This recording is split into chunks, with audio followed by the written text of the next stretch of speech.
Spicy.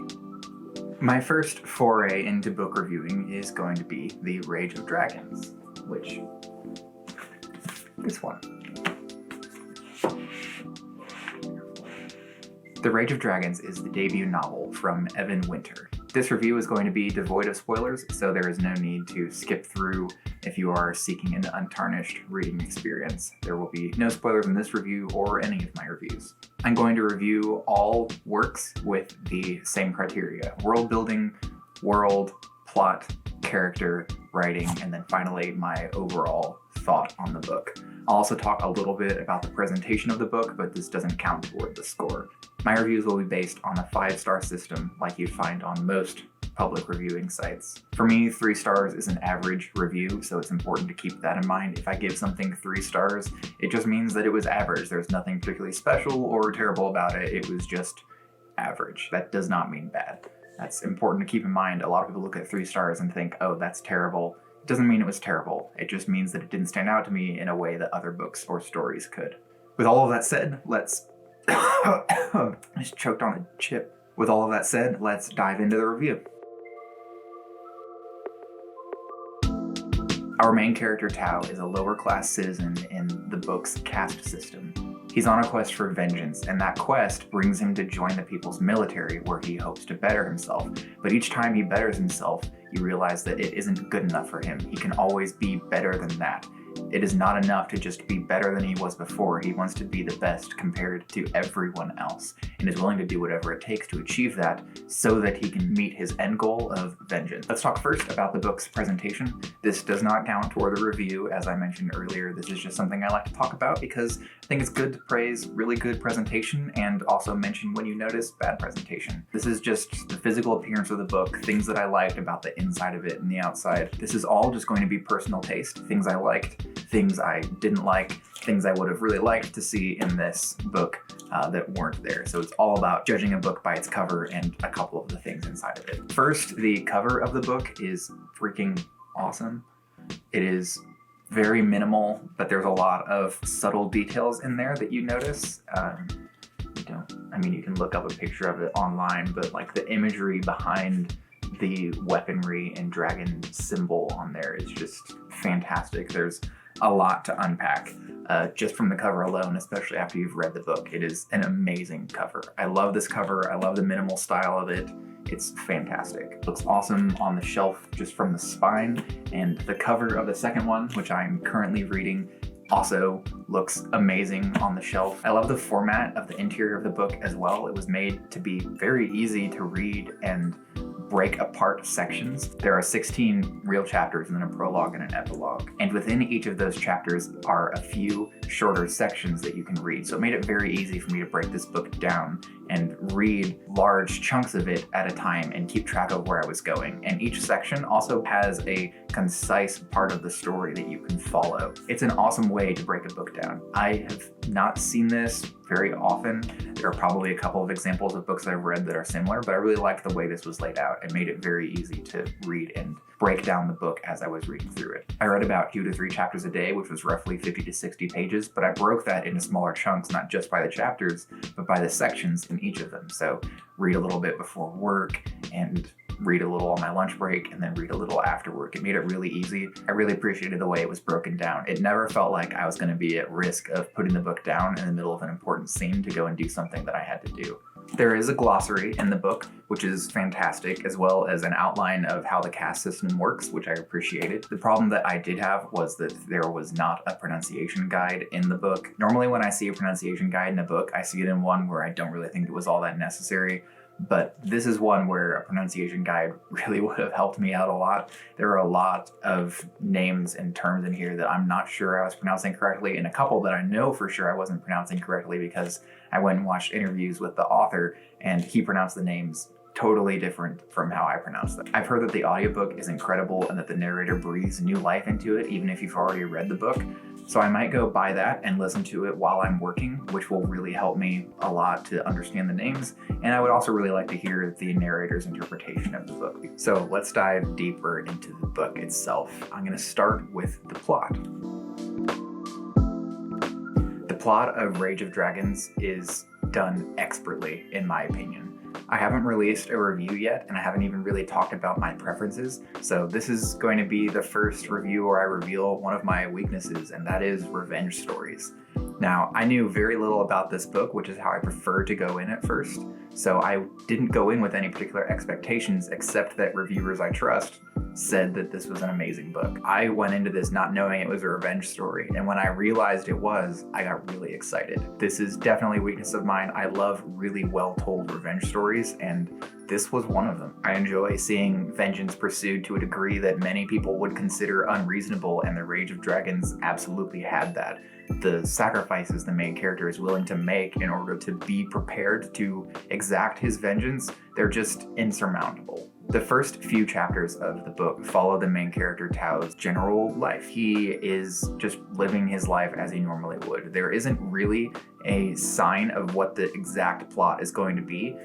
And because I went in blind, I did not know where the plot was going to take us. So I was just watching Tao live his life as a lower class member of this society. It does this really well, and it does it so that we can understand the loss that Tao feels that sets up the greater story of vengeance. You have to understand his life and see how much he cares about it, and look at his prospects for the future so that you understand why he suddenly shifts into this individual who is driven purely by hate and vengeance. It is a drastic shift for the character. He had this beautiful life planned out for himself, and when that rug is pulled out from under him, it has a very natural consequence for him and for his character development. Tao goes from this individual who has a pleasant future planned out for himself to someone who is going all in for vengeance. He is throwing himself at it with reckless abandon, with no regard for himself or even the people around him. To exact his vengeance, Tao has to join up with his people's military. He finds this group that is called a Scale, and the Scale trains, and he definitely feels himself improving and becoming a better fighter. But for him, becoming a better fighter is not good enough. That is not enough for him. He has to be the best. He has to be better than everyone. And his own best for himself is not good enough. So Tao is pursuing becoming the best fighter, and he's giving up things along the way, giving up bits of himself, and really kind of mistreating people as he goes through this. I found him being reckless and foolish and generally stupid sometimes. I found myself almost screaming at the book. Thankfully, there were characters in the book to caution him as well and try to get him to slow down. Even if he wasn't wanting to listen to them, I felt like the author was making sure that I knew, yeah, the character is being stupid and everyone around him knows it, but he is blinded by this revenge. It was written so well, and that's why I'm going to give the plot for The Rage of Dragons 5 stars. It was focused, well told, just incredible. The plot was done very well, and the steps that Tao took all seemed reasonable as he continued to progress. They seemed reasonable for him, even if I, as somebody from the outside looking in, felt like what he was doing was unreasonable and he was going too far. It made sense that he was taking those steps and making those sacrifices because he was blinded by his hatred and his quest. So let's talk about the world now. The world is really interesting, and we get huge swaths of information about it just from the prologue. We see how much of the magic system works, even if we don't fully understand it at this point. We get an understanding of how the actual region that they're in works. We get a look at the history of the people. It is a couple of quick sections that just fly by because it is very combat focused, and it gives you a lot of information right from the start. I also really appreciate that Evan Winters set out to create a world that I would say is just shy of epic fantasy scale. It's big enough that there's room for growth and there's a lot of awesome stuff to explore, but there isn't so much excess fat in this story and in this book that you're trying to trim it away to get to what the actual story is about.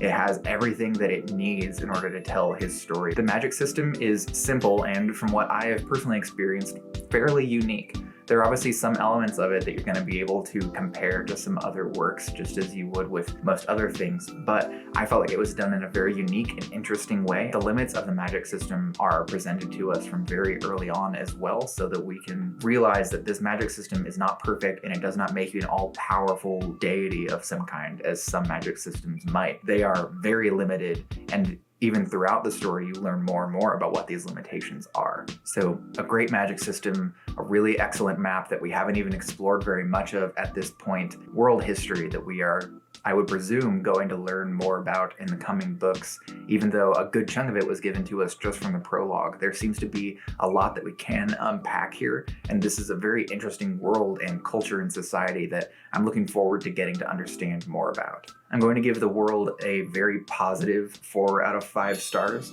I'm hoping to see a lot more of it and get a better understanding of it in the following books. We were given the amount of world that was necessary for this book, so there's not a big understanding or knowledge of the rest of it and how it's all going to play out. We just see the viewpoint of the main character's culture and how the opposing culture appears to them. I'm really interested to explore more of that and explore more of the world. So very positive, 4 stars, and I'm fairly certain this is going to be 5 stars for the world once I get a better understanding of it from the following books. So I really enjoyed the world itself. I like it. I'm excited to learn more about it. But what did I think of the world building? Overall, I thought it was done really well. Most of it was done out of exposition. It was shown, not told, especially in that prologue where we are just thrown into this world and shown so much about it in rapid fire. And we get a very quick, basic understanding of how the world works, how the magic systems work, what the culture is like somewhat, and it was not done through exposition. There weren't people sitting there explaining how the world works to each other as if they didn't already know. So that prologue did a great job of setting up the world and setting up my understanding of it, telling me what I needed to know right there. In fact, I would say that in the prologue, I learned more about the world than I thought I did. There were some things that I read and then didn't really give too much thought to, but then later on, Evan Winter would take what he told me in that prologue that I hadn't thought all that much about, and he would make it relevant and important, and I'd realize, oh, I didn't even know that I'd remembered that. There was one part that felt clunky to me. Now, there was only one part that felt clunky to me. That's a big deal. It was very clunky and kind of pulled me out. I'm also hesitant to say this because I know it was not only information that we needed as readers, but that the protagonist needed as well. It was the presentation of the information through exposition that I didn't really like very much. There's a chapter later in the book, I think it's about halfway through, where the main character Tao needs some information about the world explained to him, and then it's explained to him in great detail for a long time. It was more detail than I thought was necessary, honestly, and it also didn't really do anything to build either of the speaking characters up in my mind in any way. It didn't point out very much about their personality. Occasionally there would be some personality bits through there where he'd be kind of rushing her or telling her like, I already know this, but then she'd keep explaining it to him. It felt a little weird and kind of awkward. Ultimately, it just didn't read as very realistic. It would have made more sense for his character, in my opinion, to try to get to the information that he really wanted and skip over the stuff he already knew. Because if he already knew it and these were already things he'd heard before, even though we as the readers might need them, this didn't seem like the appropriate place to give us that information. There was probably a better way to do it. I don't know exactly what that way would have been, but if this was information that was going to become important to us later, it should have been given to us in a different way than this very exposition-heavy scene. I'm going to give the world building 4 out of 5 stars. Most of the world building was done pretty much perfectly, and we were given exactly what we needed, and in a way that was shown, not told, which I really appreciated.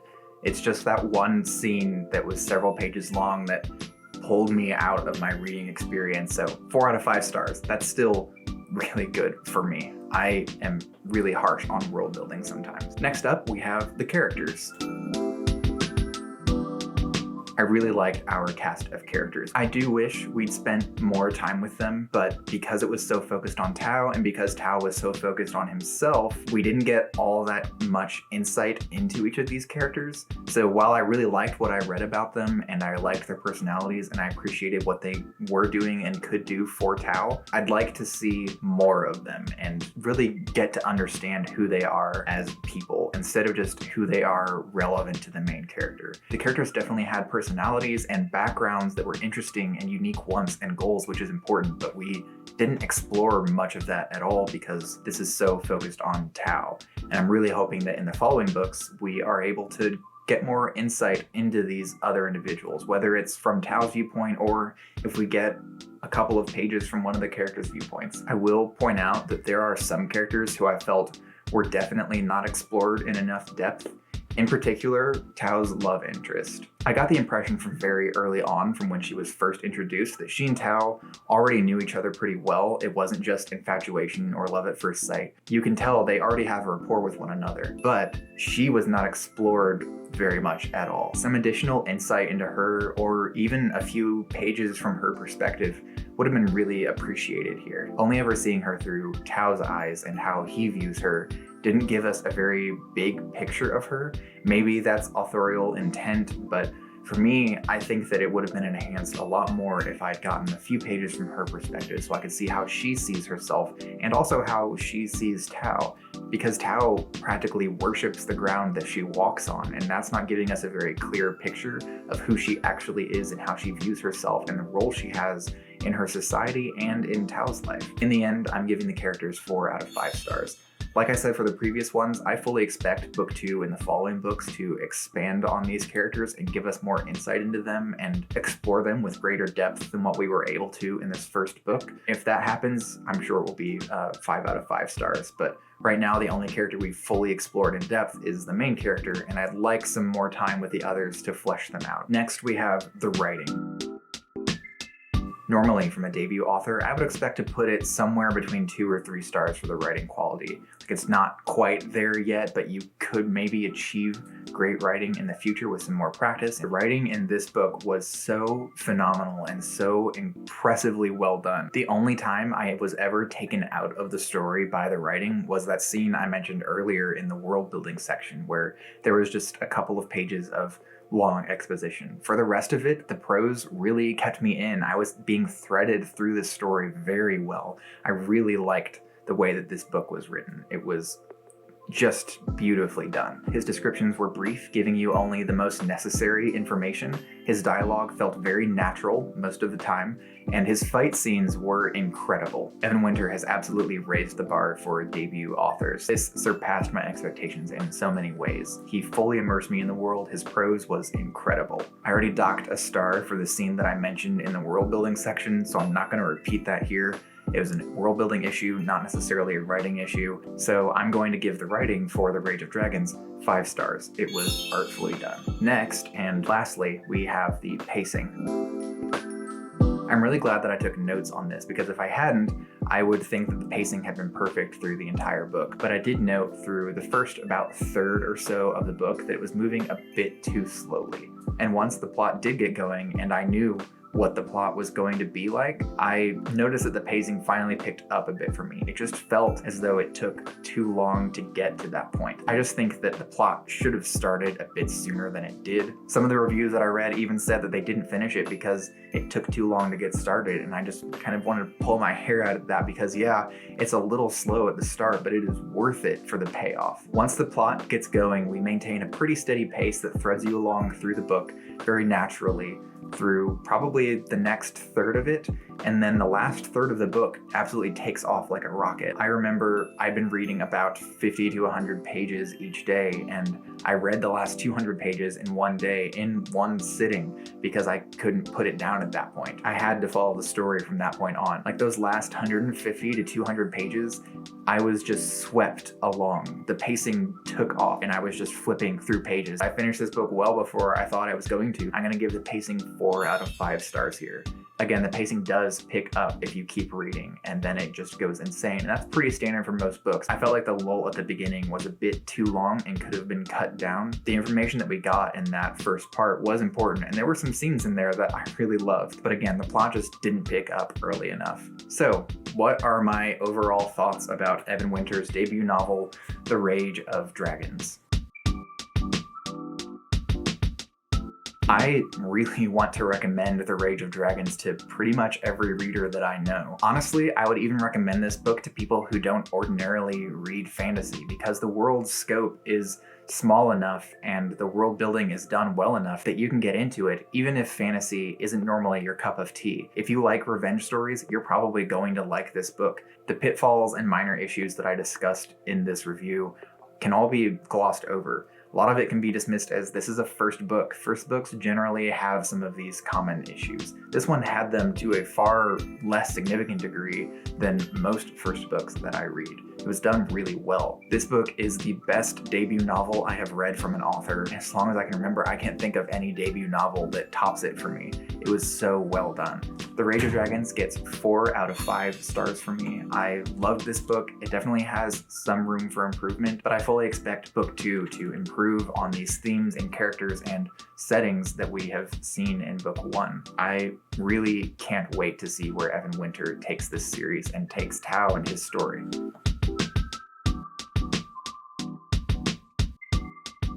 Thanks so very much for taking the time to watch this book review of Evan Winter's The Rage of Dragons. I hope that it was informative, and since it's my first book review, also not unbearable to watch. If it was unbearable to watch, tell me why so I can not make the other ones unbearable. Just like the book, I'm sure I personally have room for improvement in this space. I have social links in the description if you want to follow me. There's Twitter, Facebook, and Instagram, with Instagram generally being my most active. If you want to get in contact with me, Instagram is probably the best place to do that. So leave a note, message me, whatever you want to do. Any show of support is very much appreciated. Bye.